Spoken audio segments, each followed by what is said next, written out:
What's going on, everybody? It's your boy DJ, back around for another episode of Jab-StraightMMA. We got a couple legends going in the background. I'm back here for another riveting episode. We got a lot of content for you. I'm here with my boy. Go ahead and talk to him, gang. What's up, y'all? It's Rudy. You know what I'm saying? Another video for Jab-StraightMMA. We finna break down the Amanda Nunes and Juliana Peña pay-per-view. And I'm gonna tell y'all right now, my bad, Dana White, but I definitely illegally Chill out. He gonna get us. My bad, bro. My bad. I ain't telling you where. You ain't gonna bump them niggas. He's somewhere turning red right now. Money. But nah, I'm gonna give you some bread on October 22nd. I ain't got no choice. That 280 looking stacked. I ain't got no choice. You know what I'm saying? But for now, we're about to go over what we saw that day. Of course. Where these fighters are headed. You never fucking know. You know what I'm saying? Some of this shit may be controversial. I don't give a fuck. But real quick, here comes the rant. This is my early prelims and prelims rant. We don't got a lot of time, so we just finna get straight to it. Straight like that. Blood Diamond lost again. He's a decorated fighter from City Kickboxing. Teammates are Volkanovski and Israel Adesanya. Hey man, maybe in the back, maybe at the fight camps, he just that nigga. But when he get into that octagon, man, them some bad matchups for him.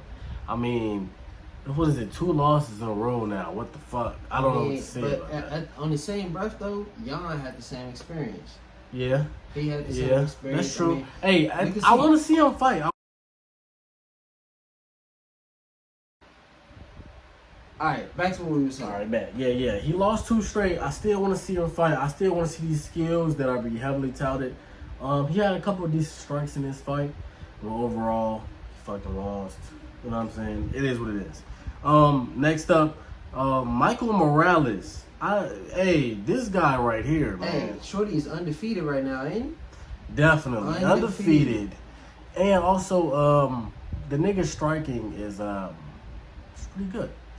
It's pretty good. He's still a raw talent in my opinion right now. I don't know if he's a contender yet, but he definitely needs tougher competition at this point. I mean, he showed that he's ready for it. What I'm gonna say about that personally is that Adam Fugit was not going nowhere. I mean, he was knocking him around at a certain point, and he was eating all that shit. I think Fugit was a tougher opponent for him, and I think that he, at the end of the day, he showed that he can still close over these tough opponents. So I mean, it was a test. He passed, as far as I'm concerned. Now on to Drew Dober and Rafael Alves. That shit banger, man, banger alert. But I kind of expected it to be a banger just because they match make Drew Dober with dogs who bangers too. So it's and no matter what, he's gonna be matched up against a guy that's gonna give him probably fight of the night bonuses. He gonna do that shit. He always step up to the challenge. Always step up to the challenge. I'm not gonna lie, just like their physique, their skill level is just as identical, in my opinion. It was a very close fight up until that body shot. He was making Drew miss a lot. He was hitting Drew. I don't know, like it was one of those fights where it could have went either way, and you can't be mad either way. Period. I mean, shit. Excellent body shot. But that body shot was beautiful. Right to the solar plexus. There's nothing he can do. If you watch the fight, he landed body shots a lot, so I guess it wore him down. I think it was like 11 or 12. But they was all clean. They all connected. All clean and effective. Extremely effective. Now on to Alex Morono and Matthew Smellsberger. I'm not gonna lie to you. I didn't watch this fight in depth, but I picked it up around the 3rd round, and Smellsberger was getting his ass tagged to the point where he had like fat ass hematomas on the side of his face. The guy couldn't see. He guessed to the UFC doctor to continue fighting. Shut. But I fuck with how he was just like, you know what? Fuck it. I'm in a fight. I'm losing. I'm gonna try to knock this nigga out, and he landed a double flying knee that was gorgeous. That shit was beautiful. That shit was crazy. Didn't knock out Alex Morono. He ended up winning, but you know, he showed some heart. I'd give it to him. So you can do. But anyway, that's the prelims. That's Kobe. Early prelims and prelims. So now on to the main card. I'm not gonna lie, this is one of the quickest main cards. Like, yeah, it still ended around 11:30 at night, but it was one of the quickest main cards that I've witnessed. Let me hear the first matchup you got. We got Magomed and Ankalaev. Okay, against Lionheart. Let me say this right here, bro. I think we all knew Lionheart. He has had an amazing career, but at the point where he's at, Magomed Ankalaev is coming up, and he's had his time. I mean, we see him as he's more of a commentator at this point than a fighter, and ain't nothing wrong about that. Ain't no bullshit to say about that, bro. It's just the reality of the situation. So when Magomed won, I wasn't surprised. I mean, I don't think any of us were surprised. Were you surprised? Nah, he did. I think he broke his ankle or something. Yeah. He did fuck his leg up, but I mean, I had Ankalaev winning anyway. Well, yeah. Like Lionheart, he steps up with opponents like this. He's not gonna just lay down. I fuck with him like he's still a fighter, but Ankalaev, he's one of the all-time elite at this point. We don't know how high his ceiling is, so. Yeah, he's coming up, and right now we don't know where he's gonna stop. Exactly. So I expected the guy to win. It's unfortunate that Lionheart didn't show his skill level, because maybe he could have made it a lot more interesting than what it was. But I think when he snapped something on his leg, he just was like, "Fuck it, I'm gonna try to take him down." And that's just what it was. And Ankalaev reversed it, ground and pound, and made it happen. That was that. Now on to Alexander Pantoja and Alex Perez. Now going into this fight, Alex Perez got hands. He got thumpers for flyweight. I mean, we gotta acknowledge how they both came out, and they both came out swinging crazy. Yeah, I didn't expect. They both came out throwing them bitches. Wow. I thought it would be a chess match. I thought it would be a grinded out type of fight. They ain't spared no time. As soon as that bell rang, they came out swinging like a motherfucker.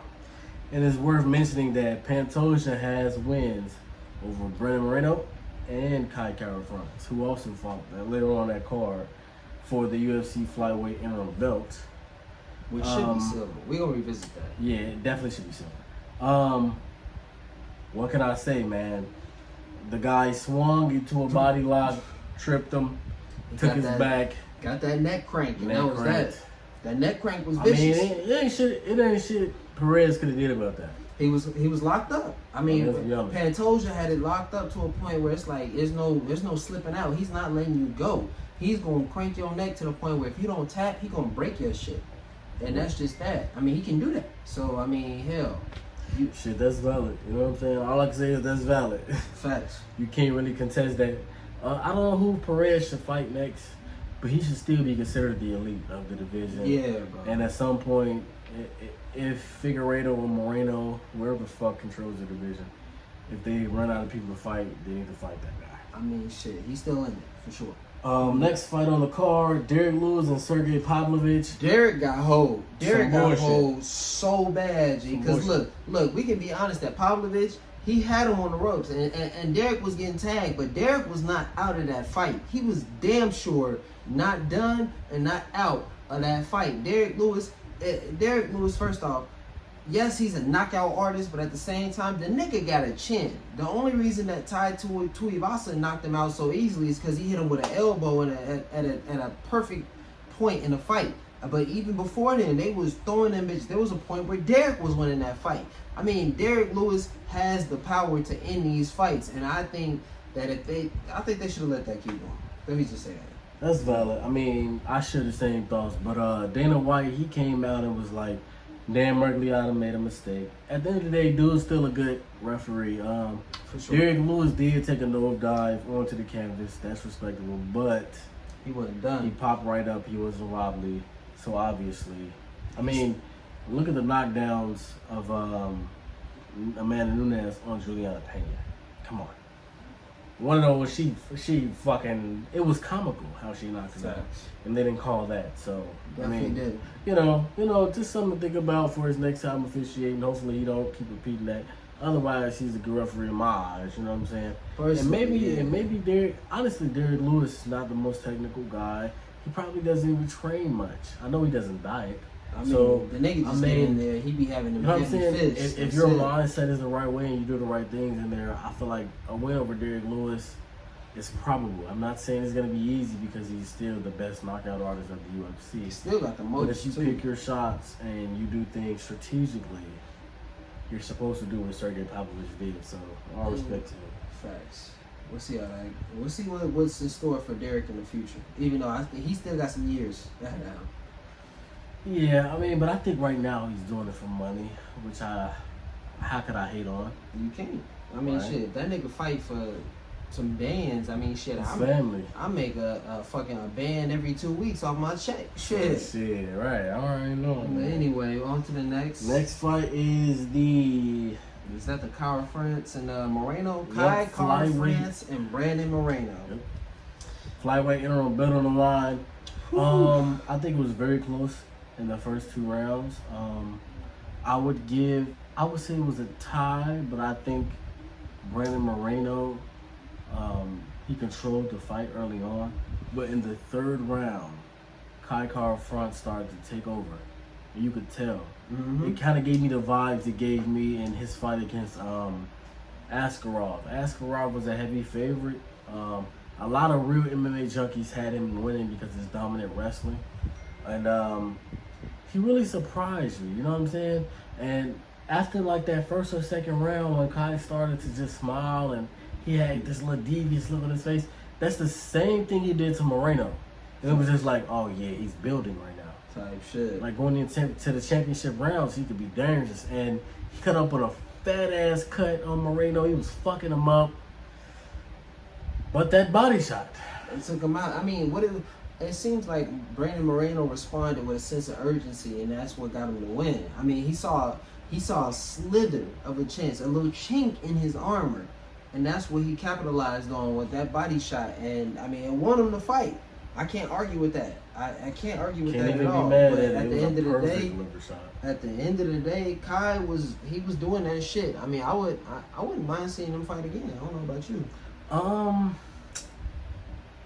I'm not a huge fan of a person up 2-0 in a series having a 3rd fight. Shot. Fair enough. But I mean, obviously, if he beats Figueiredo in their quadrilogy, yeah, facts. It's gonna be 4. What the fuck? But if he beats him, I would love to see Kara France versus Pantoja as a title eliminator. I can see that. And that will open the door for a trilogy if he wins that. But off right, like, nah, you guys have to get a couple more wins. Yeah, obviously. you gotta set some shit up prior. Even though, like, only God knows if that was like skill or fake. I know in the press conference he was like he'd been working on a kick all week, and maybe he has. You know what I'm saying? I ain't in the nigga life, but one could have a case for that being a lucky liver shot, which, you know what I'm saying? You can't take it away from him still. It's a win. He won that bitch, bro. That was the game changer right there. It is what it is. You know what I'm saying? Yeah. Anyway, on to our main event of 277. Go ahead and talk to him, bro. Amanda Nunes and Juliana Peña. Whew. And now, I'm going to go on a rant right quick. I apologize to Juliana Peña in advance. But I called this in December when she won. That shit was a fluke. That shit was a fluke. It was a fluke. Here's why, though. It reminded me a lot of GSP versus Matt Serra. Like, he really didn't take Matt Serra seriously.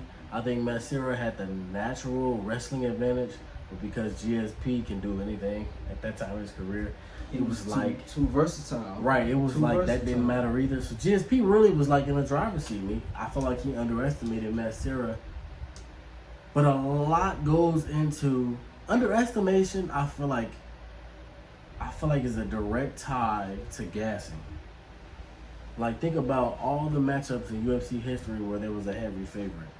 One comes to mind is Conor McGregor and Nate Diaz. 1. 2 was very close too, so I guess you can count 2 as well. But 1 specifically, Conor just thought like, shit, I got hands of steel, I got a powerful left hand. When this shit connect, that nigga gonna go out. And Nate Diaz, while he was rocked, he didn't go out. And They got a chin like a let's be motherfucker. honest, Conor didn't strictly prepare for a Nate Diaz fight. He's not ranked. It's not a title fight. Who would? But that's what's dangerous about people like Nate Diaz and Juliana Peña. You know what I'm saying? They're hoping that you don't take them seriously. So and they can capitalize. And they can capitalize on it. And that's what happened that night. Because let's be honest. What strikes was Juliana Peña throwing? She was throwing these. This was Juliana Peña. But look, if you catch it in the second one, she tried to do that same shit. Amanda hit her ass with a Yeah, hook she just and kept sat that stepping back. Boom! Jawed her ass. So Sat her down. I mean, a lot of people can't say they held gold, and fewer people can say they beat Amanda Nunes. So I think Juliana Peña shouldn't be mad at herself or nothing like that. But she needed to be knocked off that pedestal she put herself on. Like, I saw her interviews and shit before the fight. And yes, you're supposed to have confidence, especially when you beat somebody in the UFC. Yes, I feel like that's half the battle, of course. But be real with yourself.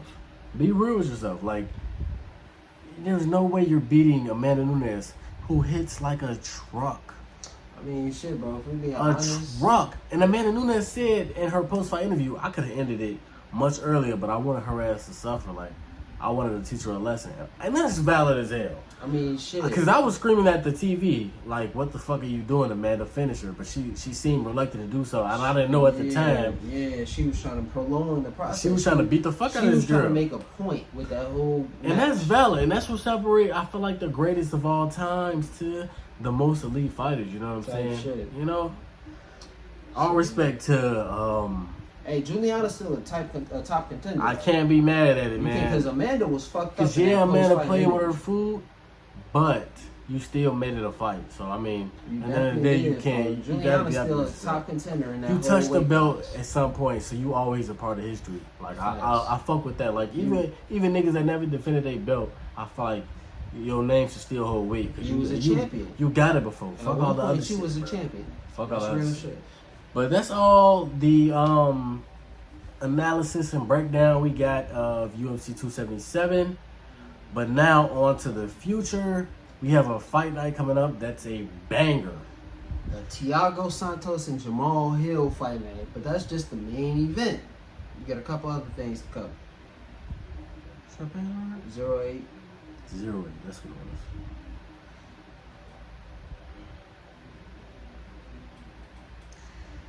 All right. I'm not gonna spend too much time on this. I'm gonna fly through the main card, just some notable names. You may not know, but we know. And then we'll break down the main event and the co-main together. So right quick, my little Rudy's rant, you know what I'm saying? That could be a little segment, Kobe, if you fuck with that.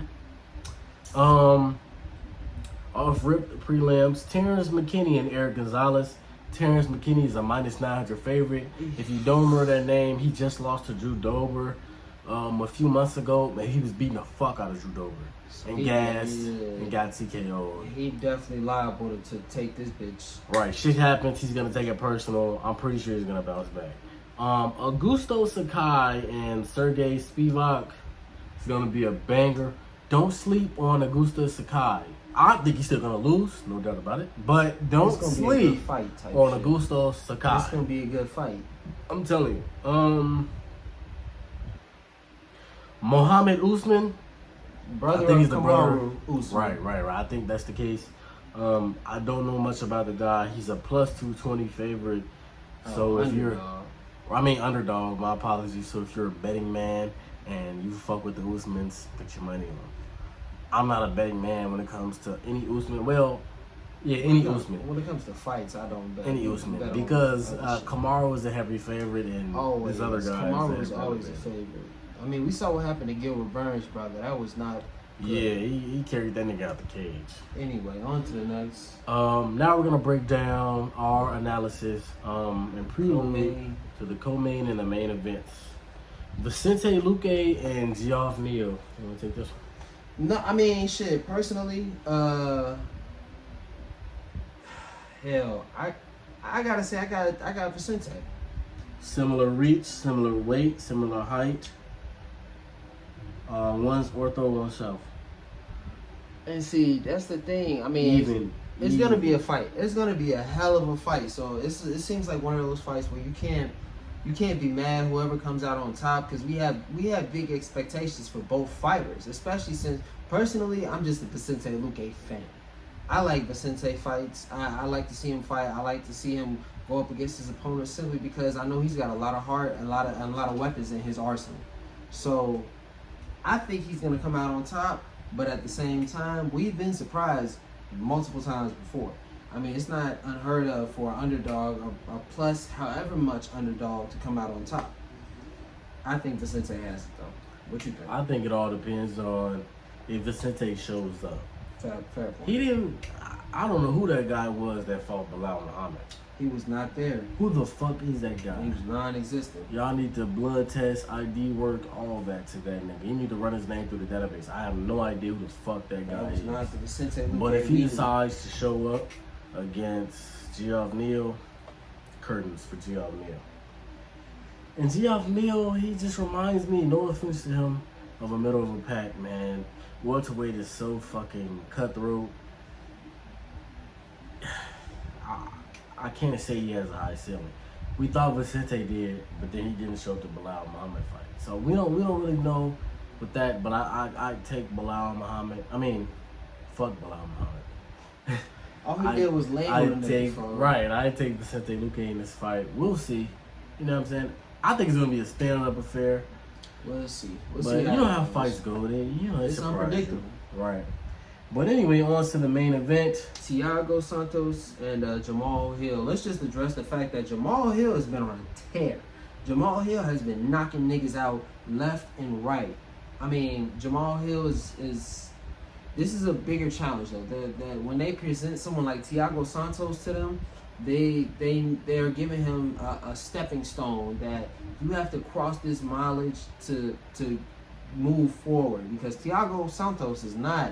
That ain't no easy win, folks. Thiago got bombs in his fist.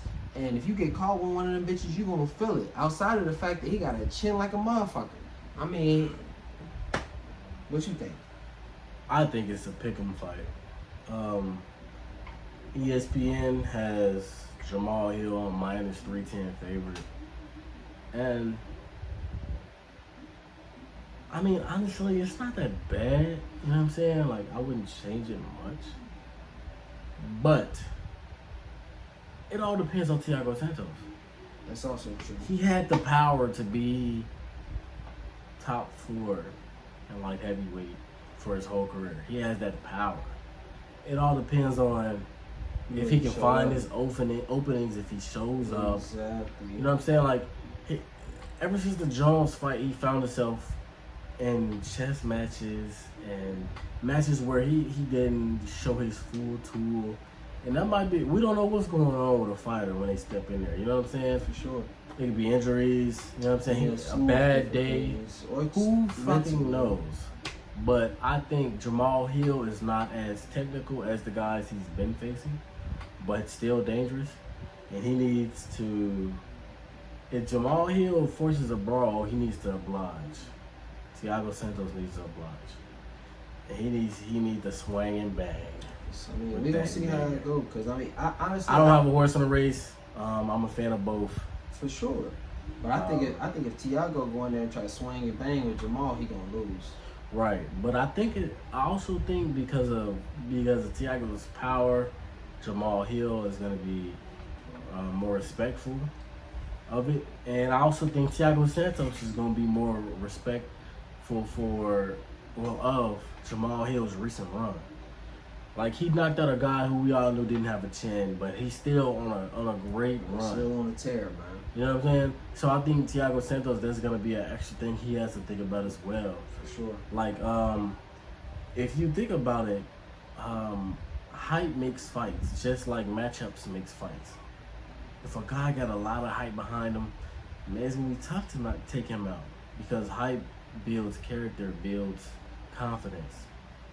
and Jamal Hill is on a hype train right now.